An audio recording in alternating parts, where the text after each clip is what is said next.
Nós estamos numa série que Deus tem tocado no nosso coração, de falarmos de prosperidade de forma bíblica. Se você perguntar, todo mundo quer prosperar. Você nunca vai achar uma pessoa que você vai perguntar para ela assim, ó, e aí, o que você quer na tua vida? Eu quero me lascar, eu quero me dar mal. Não, todo mundo quer prosperar. Mas por que nem todo mundo consegue? Porque existe um caminho só de prosperidade real, é o caminho bíblico. Agora, é muito mais do que também querer. Hoje, enquanto eu e a Rosana viemos para cá de manhã, nós passamos por uma cena marcante. Nós paramos num semáforo e tinha ali um catador de papelão, e ele estava com um carrinho, no qual tinha um monte já de papelão dentro, e não era um carrinho grande, era um carrinho curto, e dentro do carrinho tinha uma mulher deitada. Era cedinho, 8 e pouco, e aí essa mulher deitada lá, eu falei assim, olha amor, que cena triste, a Rosana comentou também, eu falei assim, deve ser a esposa dele, mas aí uma cena me marcou mais ainda, porque de repente ela puxa uma Bíblia, e começa a ler, dentro de um carrinho cheio de lixo, e aquilo eu fiquei refletindo, gente, essa mulher está com a palavra de Deus nas mãos, e ela está deitada num carrinho cheio de papelão de lixo, com certeza ela está ali, orando e querendo, Deus, nos tira dessa situação, sabe? Então, o que esse exemplo tão forte que nós presenciamos hoje, e eu acredito que foi até Deus que permitiu a gente ver aquilo para que isso fique ainda mais forte no nosso coração. Será que é Deus que marca quem vai prosperar e se dar bem, e Deus que marca quem vai se dar mal? Não, absolutamente. Quem é pai ou mãe aqui sabe que isso não é possível. Nenhum pai quer algo melhor para um filho do que para o outro, ou deseja algo ruim para um filho. Imagina Deus. Então Deus quer sim que você prospere, amém? Deus quer que todos os seus filhos prosperem, vivam a plenitude que Ele tem. Mas por que tem gente que vive e outros não? É porque não basta querer. A palavra de Deus tem que ser o nosso caminho, e não basta apenas lê-la, temos que praticá-la. Então hoje aqui, não perde o teu tempo, ouça a palavra e coloca em prática, amém? Tem o QR Code nas telas laterais, para você escanear aí, já ter todo o esboço aí, para ficar mais fácil de você acompanhar a palavra. Quem está no online também já tem aí o QR Code na tela. E a palavra de hoje é a segunda da série, o tema dela é fé em Deus e sábia administração. Diga comigo, fé em Deus e sabedoria para administrar. Por que essa palavra é tão importante? Porque tem gente que tem fé, até recebe bênçãos, mas não consegue administrar. Tem gente que coloca a mão em algo, esse negócio cresce, esse negócio prospera, mas passa um tempo, cadê fulano? Não, perdeu tudo.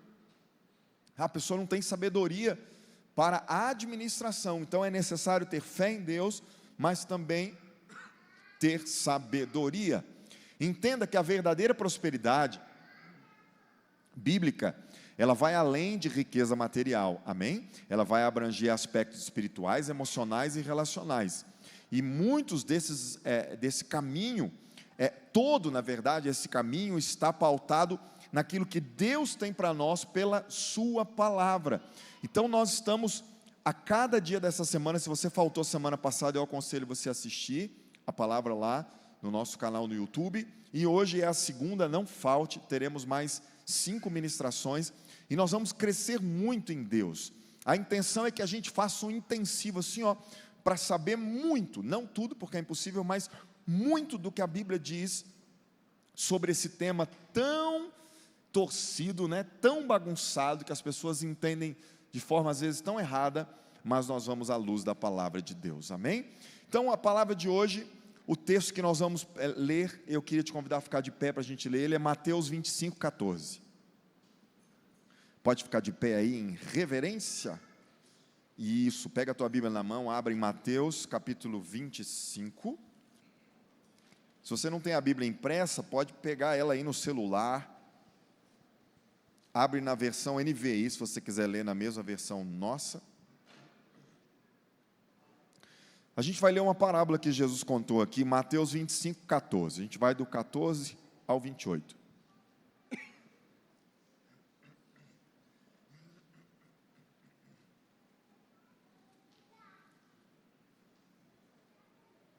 É a famosa parábola dos talentos. Vamos lá? Acharam? Quem achou, diga amém. E também será como o homem que, ao sair de viagem, chamou seus servos e confiou-lhes os seus bens. A um deu 5 talentos, a outro 2, a outro 1, a cada um de acordo com a sua capacidade. Em seguida partiu de viagem. O que havia recebido 5 talentos saiu imediatamente, aplicou-os e ganhou mais 5. Também o que tinha 2 talentos ganhou mais 2. Mas o que tinha recebido 1 talento saiu, cavou um buraco no chão e escondeu o dinheiro do seu senhor. Depois de muito tempo, o senhor daqueles servos voltou e acertou contas com eles. O que tinha recebido 5 talentos trouxe outros 5 e disse: o Senhor me confiou 5 talentos, veja, eu ganhei mais 5. O Senhor respondeu: muito bem, servo bom e fiel. Você foi fiel no pouco, eu o porei sobre o muito. Venha e participe da alegria do seu Senhor. Veio também o que tinha recebido 2 talentos e disse: o Senhor me confiou 2 talentos, veja, eu ganhei mais 2. O Senhor respondeu: muito bem, servo bom e fiel. Você foi fiel no pouco, eu o porei sobre o muito. Venha e participe da alegria de seu Senhor. Por fim, veio o que tinha recebido 1 talento e disse: eu sabia que o Senhor é um homem severo, que colhe onde não plantou e junta onde não semeou. Por isso tive medo, saí, e escondi o seu talento no chão. Veja, aqui está o que pertence ao Senhor. O Senhor respondeu: servo mau e negligente. Você sabia que eu colho onde não plantei e junto onde não semeei? Então você devia ter confiado o meu dinheiro aos banqueiros, para que quando eu voltasse, o recebesse de volta com juros. Tirem o talento dele e entreguem-no ao que tem 10. Eita glória! Sente aí, por favor.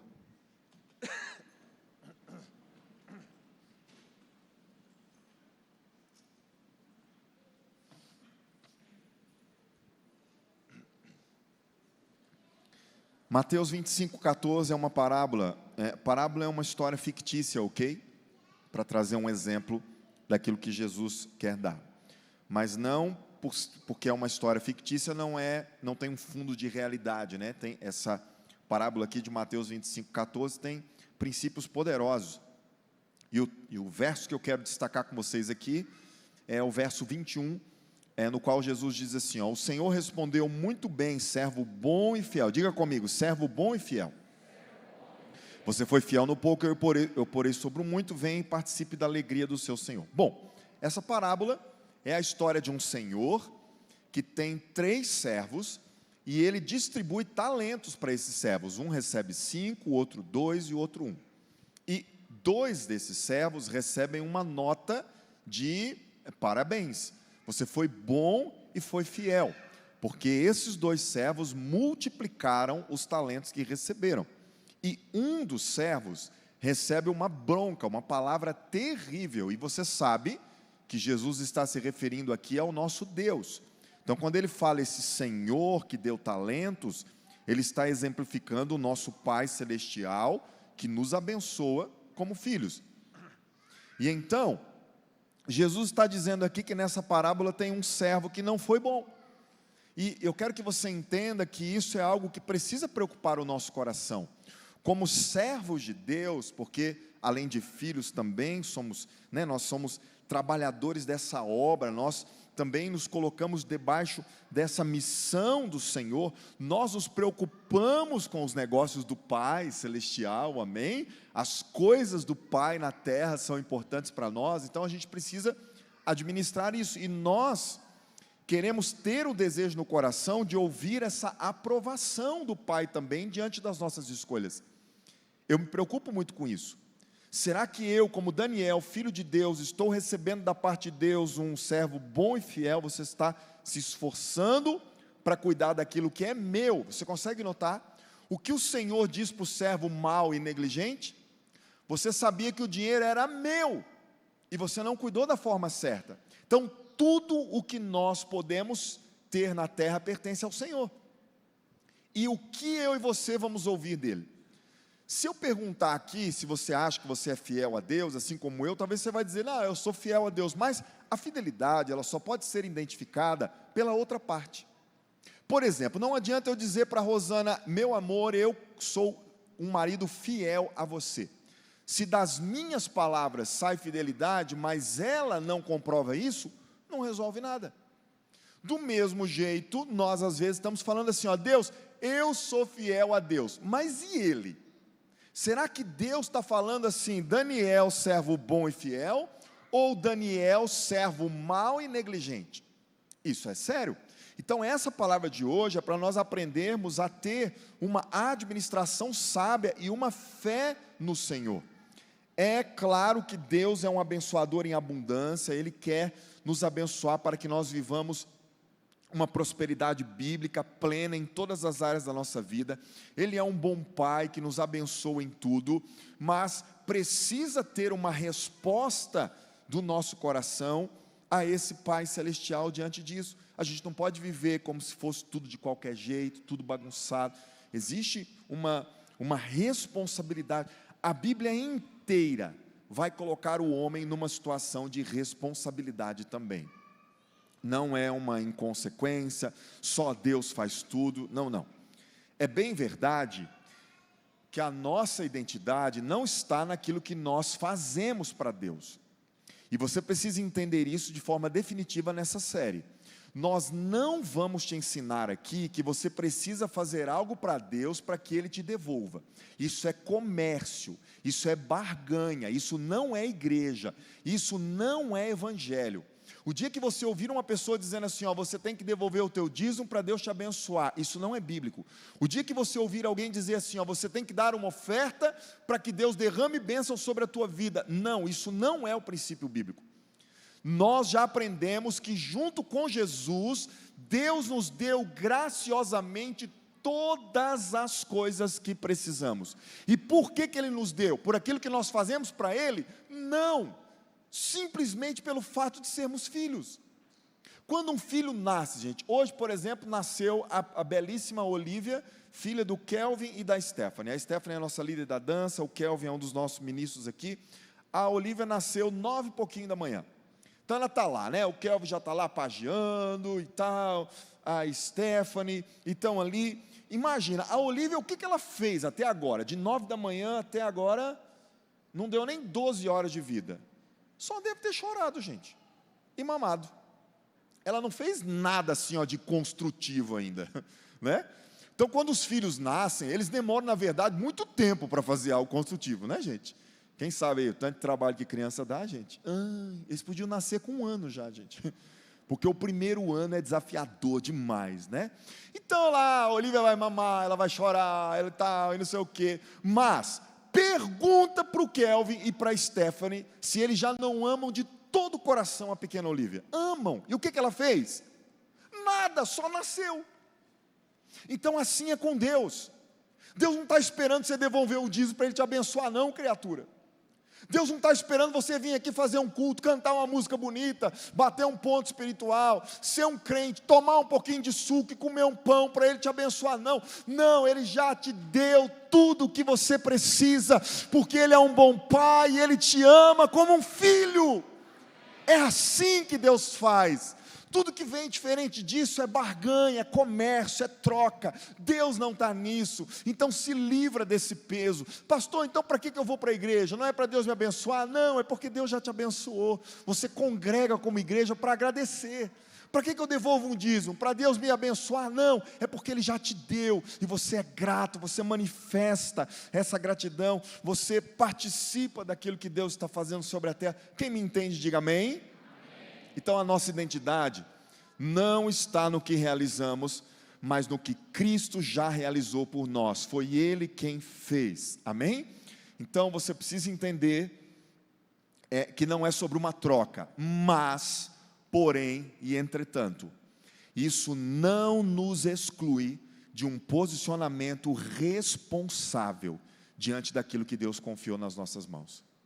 Porque, na minha humilde opinião, isso torna a coisa ainda mais séria. Porque se Deus fala assim, ó, Elvis, se você, Elvis, colocar aqui nessa caixa, eu te dou de volta. Então quem está gerando a bênção, gente? Vamos pensar? Quem está gerando a bênção se o Elvis vem e coloca um dinheiro aqui e Deus abençoa ele? o Elvis, ok? Sim ou não? Todo mundo comigo nessa? Então o Elvis é o Deus da vida dele. Não é assim que funciona. E aí, se o Elvis vem e põe um dinheiro aqui e Deus devolve para ele, Deus não está fazendo mais do que obrigação, porque Deus ganhou primeiro. Então é assim que funciona em muitos lugares aí. Não é isso. Agora, para mim, é ainda mais pesado. Por quê? O Elvis não precisa vir aqui colocar nada dentro dessa caixa. Deus já derramou sobre ele. Aí, gente, é muito mais sério. Por quê? Porque Deus não está limitando. É uma torneira aberta assim, ó, que está derramando 24 horas por dia. E aí o coração nosso vai se portar como? Eu não posso ser irresponsável diante de um Deus tão bom. Eu não posso ser mesquinho e ser egoísta diante de um Deus tão generoso. Então, gente, o negócio fica ainda mais complexo para nós, porque não é sobre troca, é sobre amor. Quem entende isso, dá um glória a Deus aí. Então, por que eu tenho que querer ser um administrador sábio e fiel do que Deus colocou nas minhas mãos? Porque Ele confiou em mim, gente. Ele confiou em mim assim, ó, com toda a sua força, sem restrições, sem letrinhas miúdas no contrato. Não, Ele derramou. Então eu preciso querer viver isso em nome de Jesus, amém? Quero te dar alguns passos aqui então bíblicos para você se tornar alguém que tem uma administração fiel, que Deus vai falar assim, ó, fulano tem agido com fidelidade, e também uma administração que multiplica recursos. Primeiro ponto para viver isso: seja um dizimista e ofertante fiel. Vamos dizer isso junto? Diga: dizimista e ofertante fiel. Foi forte a sua fala, hein? Por quê? Porque muitos de nós já travam nesse ponto. Não, pastor, achei que vinha uns negócios assim diferentes. Você vai falar de dízimo e oferta novo e tal. Primeiro, deixa eu te ensinar algo aqui. Dízimo e oferta, talvez você vai argumentar assim, ó, pastor, dízimo não é mandamento. Dízimo não está no Novo Testamento, dízimo não está na Bíblia, que você tem que entregar, não faz parte do mandamento, não mesmo, concordo contigo, a gente aperta na mão, só que a gente precisa ir para a origem. Quando o dízimo nasceu? Qual é a primeira vez que você vai encontrar na Bíblia a ação de alguém entregar um dízimo? Lá no patriarca Abraão, que eu acho que você conhece. Aí a Bíblia vai dizer que Abraão, ele tem uma vitória muito grande, e ele entrega para Melquisedeque, um tipo de Cristo, né? Ele já aponta ali, o dízimo. Responde para mim, quem falou para Abraão que ele tinha que entregar o dízimo para Melquisedeque? Ninguém. Então Abraão inventou o dízimo. Por que ele inventa isso? É um ato de honra. Gente, dízimo é um ato de honra a Deus. Agora a honra não se exige. Imagina se eu chegar e falar assim, ó, Felipe está aqui, nosso filho, e eu falar assim, filho, ó, você está lembrando que meu aniversário é 18 de julho, e você lembra porque é perto do seu, e o seu é 10 dias depois do meu, então, eu quero que você me honre no meu aniversário. Aí o Felipe, tá bom, pai. Aí chega 18 de julho, o Felipe compra um presente, pai, ó, lembrei do senhor, então, pai, eu te amo tanto, pai, um presente para o senhor e tal. Faz sentido, gente? Não faz, por quê? Porque eu exigi honra dele. Honra não pode ser cobrada, por isso que Deus não vai exigir. Então o dízimo quem criou foi o homem, para manifestar um mínimo de gratidão, de honra, de devolução a um Deus que tudo nos dá. Então Abraão foi dizimista, ele ensinou isso para sua descendência, Isaac dizimista, Jacó é dizimista, com certeza Jacó ensinou para todos os seus filhos. Pastor, então onde que o dízimo virou mandamento? Quando a descendência de Abraão vai morar no Egito, eles ficam lá tanto tempo que eles estão egipciados agora, eles pegam um costume dos egípcios, politeísmo, colocar o dinheiro à frente das coisas, e quando eles saem então do Egito para ir para a terra prometida, Deus precisa trazer de volta para eles a consciência de um princípio que eles deixaram de lado. Então aí que o dízimo entra na lei, para lembrar a nação de Israel algo bom que eles haviam deixado para trás, mas o dízimo não nasce na lei, eu concordo contigo. E o dízimo também não é muito citado no Novo Testamento, eu concordo contigo, mas aí se a gente quiser entrar nessa conversa, o negócio aperta. Porque no Novo Testamento realmente eles não davam dízimo, eles davam tudo. A minha Bíblia vai dizer lá em Atos que eles vendiam tudo o que tinham e entregavam aos pés dos apóstolos. Então acho que para nós vai ficar mais barato a gente ficar com o dízimo. Amém? Amém ou não, gente? Tá vendo? O amém foi forte agora. Mas é isso. Pastor, mas dízimo é obrigação. É isso, aquilo. E é por isso que a gente vai encontrar aqui o texto Malaquias 3,10. No Malaquias 3,10, Deus está trazendo à memória do povo aquilo que eles haviam deixado de lado. Por isso que ele fala: tragam todos os dízimos aos depósitos do templo, para que haja provisão em minha casa. Se o fizerem, diz o Senhor dos Exércitos, abrirei as janelas dos céus para vocês. Derramarei tantas bênçãos que não haverá espaço para guardá-las. Sim, ponham-me à prova. Malaquias 3,10 é um chamado para um povo que havia se tornado um povo que amava mais o dinheiro do que a Deus.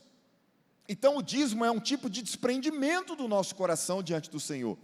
Pastor, mas entregar dízimo é complicado. Dízimo, a 10ª parte. Gente, nós estamos falando de um princípio de adoração e confiança a Deus. Esse ano completam 30 anos pela misericórdia e graça de Deus que eu prego o Evangelho. Eu nunca vi em 30 anos alguém que fosse dizimista fiel criticar o dízimo. Eu já vi pessoas criticarem, mas são pessoas que não vivem e não praticam. Então o dízimo é um princípio espiritual maravilhoso, que quem vive sabe o quanto é especial. Então essa palavra de hoje não é uma palavra para te oprimir, não é uma palavra para colocar pressão sobre você, mas é um ensino, porque pode ser que você está deixando de viver uma parte maravilhosa da tua vida, porque você não atenta para isso e não busca viver essa honra em prática ao Senhor. Então eu quero te dizer que, pastor, mas tem muita gente que fala mal de dízimo. Sabe quem fala mal de dízimo? É quem não experimentou a sua bênção. É igual a pessoa que nunca andou de avião e fala que é ruim. Nossa, andar de avião é horrível. Quando você andou? Não, nunca. Mas você vai discutir com uma pessoa dessa? Não vai, gente, ela é uma ignorante. Ela está falando por ignorância. Por isso que quando eu vejo alguém falar assim, dízimo é invenção de pastor, eu falo, nunca nem leu a Bíblia, tadinho. Dízimo é coisa do sei o quê, dízimo é coisa e tal. Não experimentou. Agora, quem experimenta e vive, é uma alegria, gente, uma alegria. Não faz falta. Pastor, mas eu não estou conseguindo pagar minhas contas nem com 100%. Imagina com 90%. Sim, aí vai entrar um ato de fé, um ato de honra, e você vai experimentar uma ação sobrenatural de Deus para a tua vida. Amém? Salmo 34, verso 8 diz: provem e vejam como o Senhor é bom. Diga comigo, o Senhor é bom. Eu preciso provar. Fala, eu preciso provar e ver isso. Então, faz uma experiência com Deus, faz um teste, ora sobre isso. Pastor, esse negócio não entra na minha cabeça, no meu coração. Eu acho que quando você fala isso, pastor, você está querendo o nosso dinheiro. Ei, deixa eu te dar uma palavra aqui, assim, bem adulta, tá? Não leva para o lado pessoal, não. Uma palavra adulta. E eu vou te mostrar aqui que essa comunidade não precisa do teu dinheiro. Porque se você nunca foi dizimista aqui, essa comunidade completou 24 anos esse ano. E ela caminha há 24 anos fazendo tudo o que Deus determinou que ela fizesse. E se você nunca foi dizimista, ela nunca fez com o teu dinheiro. Não leva para o lado pessoal, tá? É assim, só para você entender como é que funciona. Pastor, como que Deus faz então? Deus faz com a sua mão poderosa. Ele levanta outras pessoas, Ele coloca um recurso daqui, outro recurso dali. Então não é sobre, será que vocês estão endividados? Não, será que isso aqui? Nada disso, nada disso. E se você mesmo assim achar que nós estamos querendo persuadir você para que o seu dinheiro esteja aqui, faz um voto. Vou me tornar dizimista, está chegando o meio do ano até o final eu vou fazer. Mas pastor, eu acho que é interesse de vocês, faz em outro lugar. Descobre uma chave Pix aí de outra comunidade e faz lá. Isso, pergunta. Descobre lá Family Church já tem muita gente, lá tem muito dinheiro. Descobre uma outra pequenininha, uma menor, assim, uma Assembleia de Deus pequenininha lá perto da tua casa. Descobre a chave Pix lá e faz na vida daquela igreja. Isso. Você não vai ouvir isso em muitos lugares não, viu? Mas eu estou te dizendo, porque a questão não é para você trazer o teu dinheiro aqui. A questão é para você colocar o teu dinheiro no lugar certo e deixar Jesus reinar no teu coração. É sobre isso. Então, pega essa palavra com carinho, reflete sobre ela e ora, porque eu não poderia começar com outro ponto. Eu nunca vi alguém que fosse próspero, que prosperasse em todas as áreas da sua vida, prosperidade bíblica e plena, sem ser dizimista e ofertante. Por isso que esse é o primeiro ponto. O segundo ponto agora é, além de ser dizimista e ofertante, planeje com sabedoria seu orçamento. Diga comigo, sabedoria e orçamento. Olha o que Jesus falou aí, gente, em Lucas 14, do 28 ao 30. Ele está fazendo uma pergunta, ó. Qual de vocês, se quiser construir uma torre, não senta primeiro para calcular o preço e verificar se tem dinheiro suficiente para completá-la?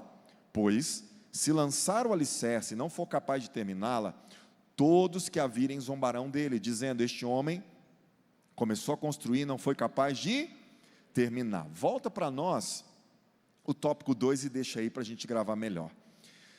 Não adianta, preste atenção, não adianta você buscar ser dizimista, espiritual, alguém que ora, alguém que lê a palavra de Deus, mas você não aprender a planejar com sabedoria, a fazer orçamento. Gente, vamos para o tempo dos dinossauros. Básico, você pega uma folhinha branca de papel, uma caneta, vai lá e coloca assim, ó, entradas. Aí vira ela, saídas. Pastor, que ridículo, hoje a gente tem aplicativo para isso, a gente tem computador, sim, ótimo. Mas eu estou falando que mesmo na era dos dinossauros, já funciona. Agora, se com tanto recurso, mesmo assim você não é alguém que sabe quanto entra e quanto sai na tua vida financeira, você é um sério candidato à falência. Silêncio de morte. É verdade. Pastor, eu sou um jovem assalariado, precisa ter orçamento já. Coloca tudo. Meu salário é fixo, pastor. Melhor ainda, facilitou a tua vida. Você chega lá e pá.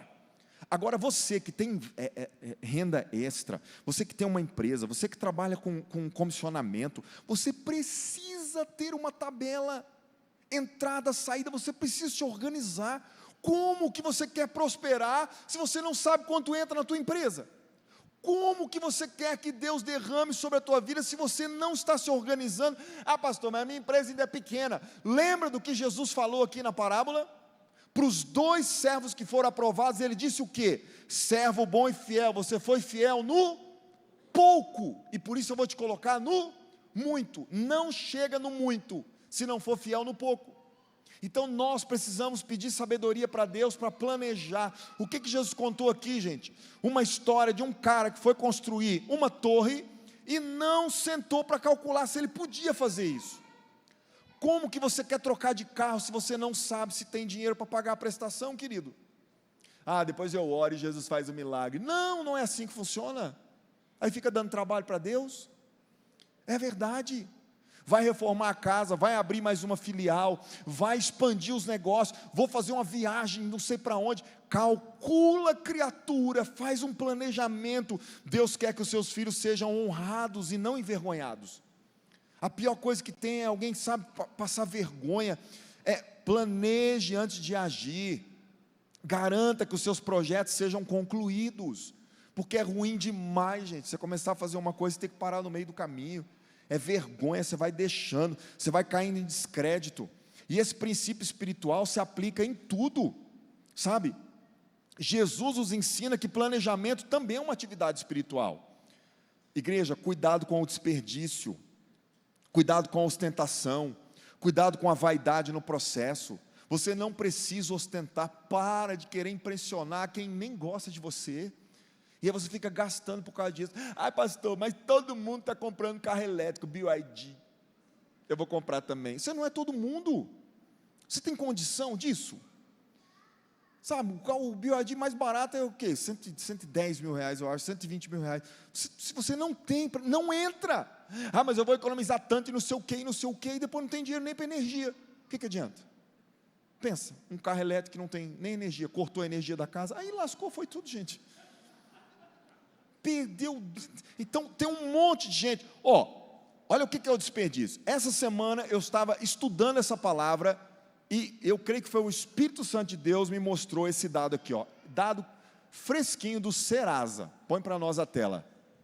Não é isso não, isso é Bíblia. Aí, Serasa, março de 2026, ok? Isso aqui é agora, ó. 49% da população brasileira está endividada. 82,8 milhões de pessoas. Sabe o que esse dado mostra? Que metade desse salão aqui está endividado. Vocês estão me olhando assustados, né? Deus revelou, pastor? Não, foi Deus não, foi o Serasa. Gente, eu fiquei abismado. 49% do povo do Brasil está com dívida. 557,7 bilhões de reais de dívida. Sabe qual é o valor médio da dívida das pessoas? R$ 6.728,51. Olha aí, pastor, é esse tantinho mesmo que eu devo, está vendo? Agora, o outro dado também é assustador. Passa a próxima tela, por favor. Olha o destrinchar, né, dessas dívidas. 47% das dívidas são com instituições financeiras, bancos. Mas 21% das dívidas são com contas básicas, água, luz e gás. Isso aqui é assustador. Porque a maioria não, mas uma boa parte dessas pessoas que estão devendo, elas estão devendo por desorganização. Olha isso aqui, gente. 13% das dívidas estão ligadas à desorganização financeira e 7% atraso no pagamento. Vou te mostrar um negócio agora aqui que você vai ficar impressionado. Que dia que vence a tua conta de energia? Vou contar até 3, você fala o dia. Vamos lá? 1, 2, 3. Vocês não sabem não, gente? Umas 10 pessoas só falaram que dia que vence. Sabe por que a maioria não sabe?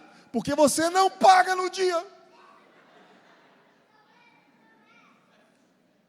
E sabe por que você não paga no dia? Porque o juro é só 2%. É? Olha lá na conta. Tua energia é quanto? Não precisa falar não, tá? R$200? 250? Vamos colocar R$200, tua energia. Aí chega, vence dia 10. Mas você não está nem aí, você nem falou o dia que vence, você nem sabe. Aí ela vence dia 10, o que é 2% de R$200? Ah, dane-se, mês que vem a gente paga atrasado. Mas aí, eu vou te falar onde está indo o teu dinheiro.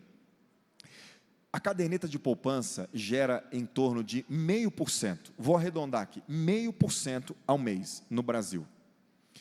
Se você não paga a tua conta de energia dia 10 e você paga dia 11, um dia de atraso, você vai pagar já 2% de juro. Esse mesmo dinheiro, se você aplicar numa caderneta de poupança, você vai demorar 4 meses para ter ele de volta. Mas sabe por que a gente não preocupa? Porque é pouquinho.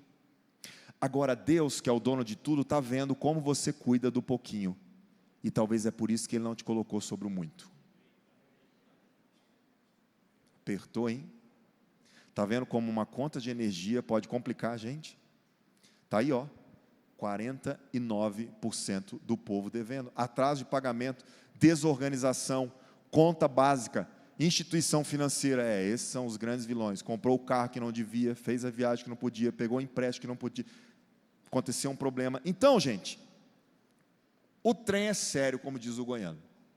Metade de vocês aqui, eu acredito que estão talvez... passando uma situação difícil, e eu falo isso aqui porque com tristeza no coração, porque quando eu vi esse dado eu fiquei impressionado. E sabe o que é o pior? É que eu vi que o rendimento mensal do brasileiro está em R$ 3.722. É um valor alto comparado aos últimos rendimentos mensais dos últimos anos. Então o brasileiro tem ganhado mais, só que tem gastado mais ainda. Não está certo. Nós precisamos ter consciência. Então não adianta nada Deus derramar a bênção sobre a tua vida e você não saber cuidar. Dá uma cutucadinha quem está do teu lado e fala para esse irmão, relaxa, irmão. Fala para ele, vai apertar mais. Terceira coisa para você ser um administrador que multiplica, esteja atento às oportunidades de Deus. Ó, atenção. A Bíblia diz que Jesus está contando lá em Mateus 25 que o reino dos céus é como o quê? Um senhor que distribuiu talentos, amém? Aos seus servos. Então Deus está derramando bênção sobre os seus filhos a todo instante. Cada oportunidade que Deus coloca nas suas mãos é um chamado para multiplicar e honrar o nome dEle. Só que aqui esse tópico vai precisar da nossa atenção. Por quê? Nós precisamos estar atentos ao que Deus está fazendo e aquilo que Ele tem colocado nas nossas mãos, porque isso tem um propósito. Isso tem um plano, igreja. Deus nos chamou para viver nesse tempo, impactar ambientes e abençoar pessoas que estão ao nosso redor. Só que se eu não noto isso, se eu sou alguém desligado, eu não vou viver a plenitude que Deus tem para a minha vida. Aí eu quero te contar a história de uma mulher, na época não era mulher, era uma criança chamada Sarah Hector. Eu não sei se você já ouviu a história da Sarah, tem até um filme, eu aconselho você a assistir e ler a biografia dela. A Sarah Hector é essa senhora aqui, mas quando ela tinha 11 anos, ela era uma menina cristã, negra, americana. Ela nasceu em 1902 em Oklahoma, nos Estados Unidos. E aí a Sarah era descendente de ex-escravos. Por volta de 1900, o governo americano resolveu trazer um benefício para quem tinha laços com a escravatura. O que o governo americano fez? Os Estados Unidos foi muito duro com os escravos, então agora a gente vai dar um presente para quem é descendente de escravos. E eles foram selecionando algumas pessoas, e a Sarah Hector foi uma das que foi selecionada. Com 11 anos de idade, ela ganhou uma propriedade lá em Oklahoma, que tinha 160 acres, é a medida dos Estados Unidos. Se a gente trouxer para hectares, que é a nossa medida, dá mais ou menos 65 hectares, é muita terra.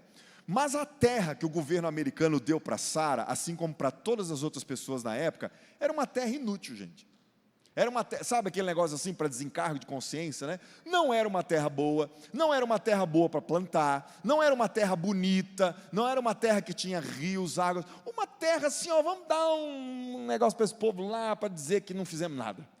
E aí a Sarah pegou quando ela entrou com a família dela naquela terra, ela estava lá andando pelos pastos, achando lindo aquilo, e aí ela conta, né, na biografia dela, até no filme também tem isso, o filme é baseado em histórias reais, que quando ela estava andando por lá, ela ouviu um barulho no chão. E aí a Sarah era uma menina muito temente a Deus, ela frequentava escola bíblica, amava Jesus, e aí ela se ajoelha para escutar, e ela coloca o ouvido assim no chão, e ela começa a ouvir como um barulho de um rio passando embaixo dela. E naquela hora, ela conta que ela ouviu aquilo, Deus falou no coração dela, tem petróleo aí embaixo. Aí ela fica assustada, como assim petróleo?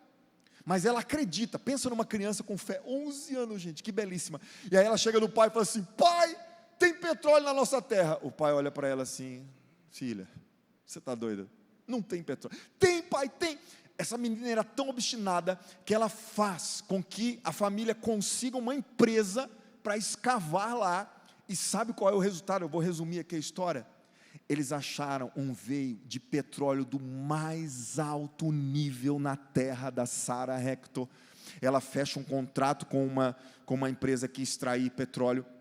Ela já ganhou milhões na assinatura do contrato. Ela passou a ganhar os royalties pela extração de cada barril de petróleo. Com 12 anos de idade, ela se tornou a menina negra mais rica dos Estados Unidos. Ela foi considerada na época, ela recebeu um apelido de a menina mais rica do mundo na sua época. Por que Deus fez isso com a Sarah Hector? Porque Ele é um Deus de oportunidades. Talvez você está em cima de uma mina de ouro e não sabe por quê. Porque você não está atento àquilo que Deus está soprando ao teu coração. Não, eu não vim aqui pregar que todo mundo que está nessa sala vai se tornar um milionário, como a Sarah se tornou. Mas eu vim aqui te dizer que Deus, o mesmo Pai da Sarah, é o nosso Pai, e Ele tem um propósito lindo e poderoso para a sua vida, e você precisa descobrir isso. E às vezes você está lá reclamando da tua empresa, esse negócio, esse emprego, e é a porta maravilhosa que Deus abriu para você, mas você não está notando. A Sarah notou, e ela viveu o melhor que Deus tinha para ela. Então esteja atento ao que Deus está fazendo. Quarto e penúltimo ponto, invista com sabedoria e lucratividade.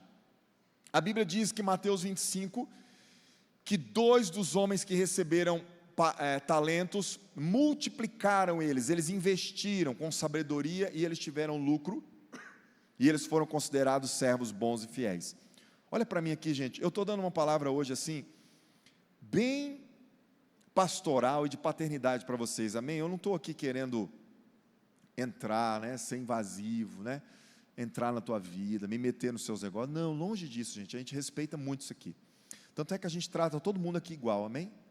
A gente não sabe onde você mora. Para nós não é importante saber se você mora num condomínio caríssimo, se você mora numa casa de aluguel, se você tem um carro que vale não sei quantos mil reais, ou se você se você anda de ônibus. Não, nós tratamos todos iguais. Então, a questão aqui é trazer um ensino do céu para o teu coração. Mas nós precisamos, se nós queremos crescer, aprendermos a investir com sabedoria e de forma que gere lucro. Por favor, não corra riscos desnecessários. Você não precisa disso. Cuidado com as tentações.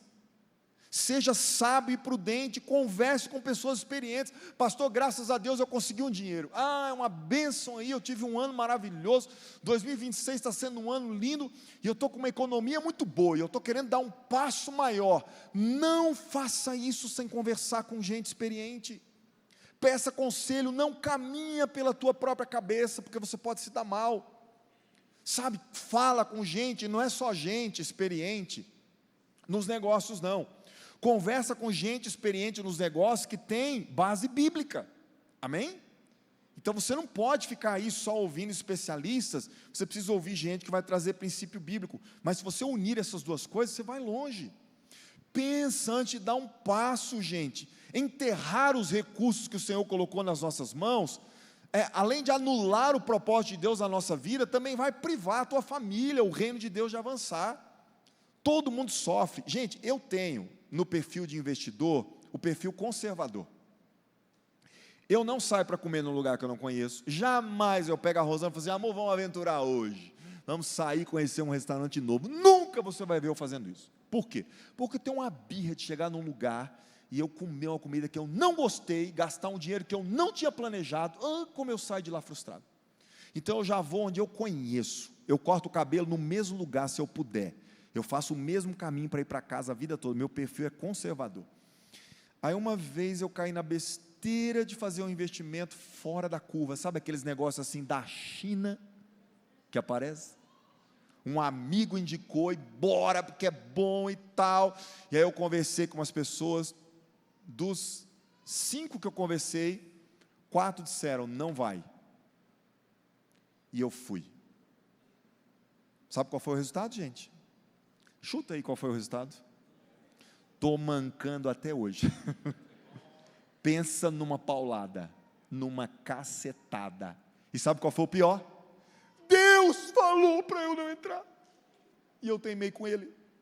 Então, por favor, eu fico olhando a Rosana ali, ela deve ficar ouvindo essa história e pensando assim: nossa, Deus, se eu pudesse voltar no tempo. Porque sofre todo mundo. Sofre a esposa, sofre os filhos.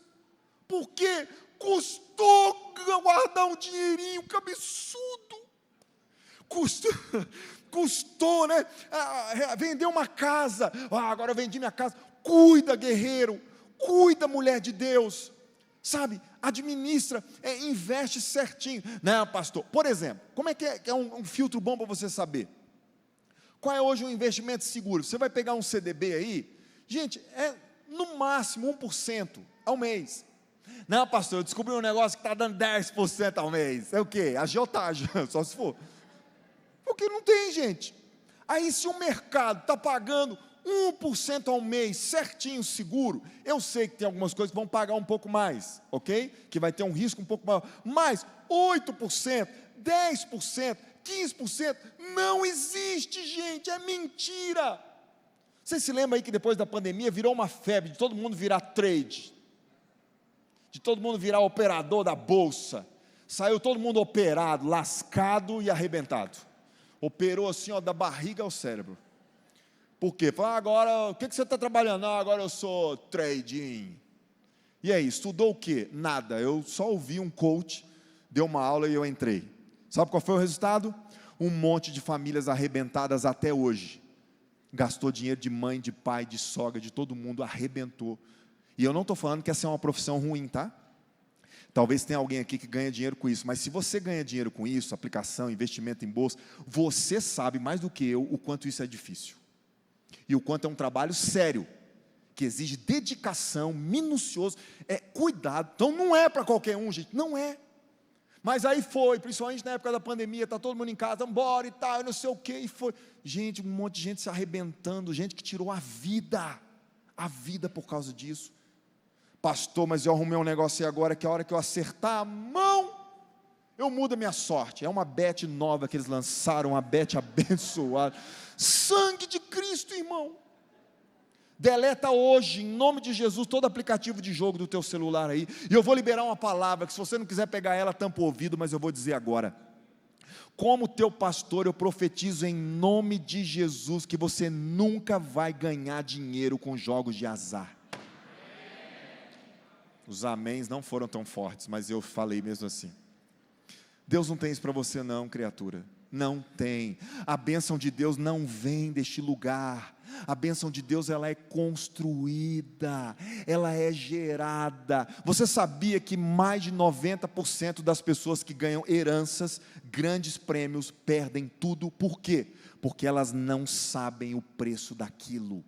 Aquilo apareceu do nada e vai embora do nada. Eu não quero gerar nada desse jeito. Eu quero que Deus me ajude a gerar ali, um dia após o outro, suor, trabalho, sabe, aquele carrinho que você ralou para comprar, você dá valor nele, aquela casa que você está pagando a prestação dela lá, suado, financiou em 35 anos, igual a gente, já pagou 9, só jura até agora, Bradesco miserável, mas você está lá, pagando, ou a Caixa Econômica, mas você sabe, você dá valor na tua casa, no teu apartamento, amém, gente?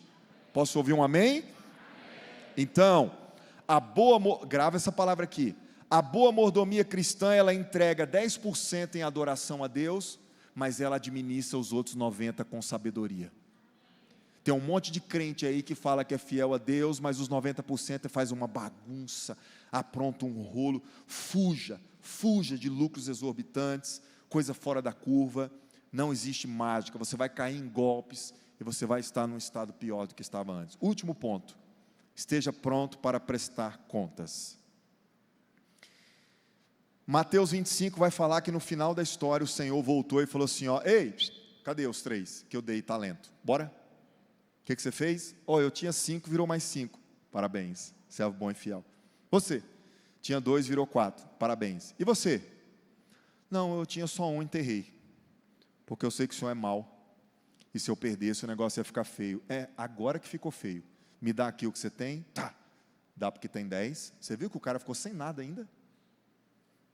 E aí ele ouviu a palavra ainda, servo inútil e negligente. Ei, gente, um dia eu e você vamos prestar contas para Deus de tudo que Ele nos confiou. Lembra?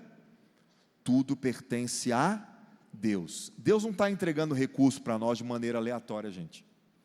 A história da Sarah Hector é uma história forte e que pode acontecer com qualquer um aqui. Qualquer um aqui. Mas tem um propósito. Eu também não estou dizendo que todo mundo nessa sala aqui vai se tornar um milionário do petróleo ou um bilionário, né? Não. Mas eu tenho certeza que Deus tem um projeto lindo e poderoso para cada pessoa aqui. Agora nós precisamos prestar contas disso um dia para Ele. O que a gente está fazendo com o que Ele colocou nas nossas mãos? Pastor, eu tenho pouquinho. Ele vai cobrar tudo. Então, você precisa ser honesto. Você precisa ser alguém que faz tua parte direitinho. Gente, trabalha direitinho, faz tudo certinho. Não seja alguém que fica só negando impostos, não. Não seja alguém que fica tentando dar o tombo no governo, não. Pastor, arrumei um contador e agora que o bicho é top. Estou conseguindo eliminar todos os meus impostos. Como é o nome dele? Satanás.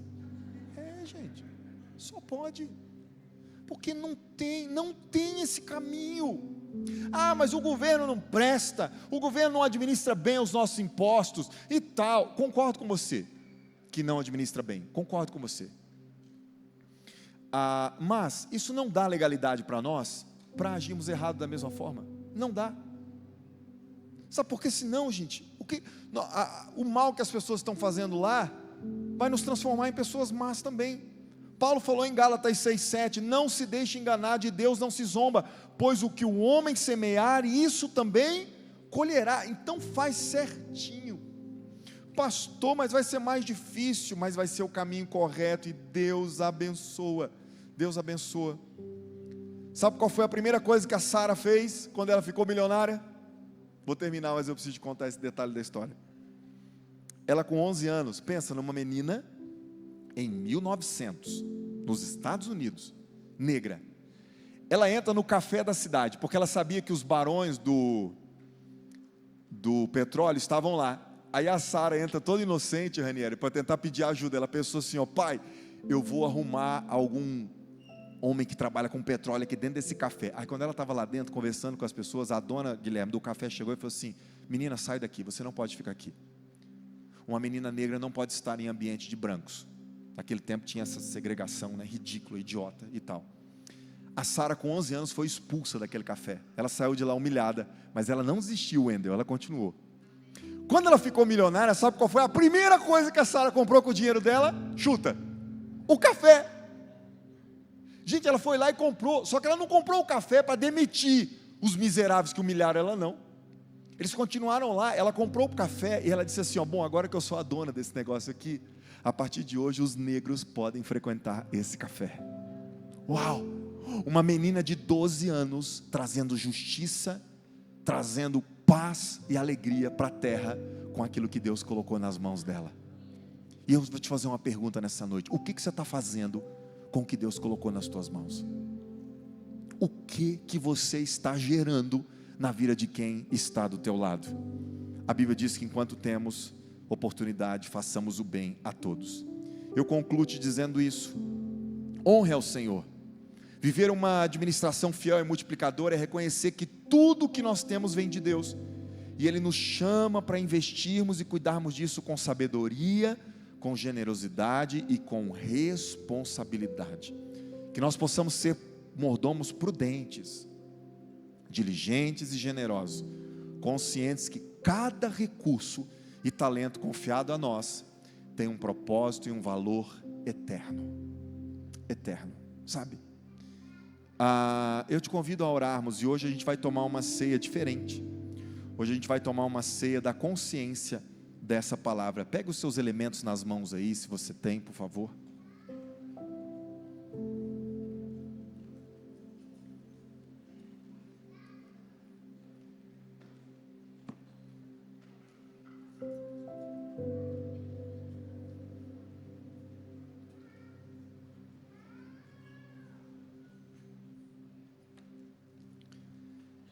Sabe o que esse pão, pedacinho de pão, né?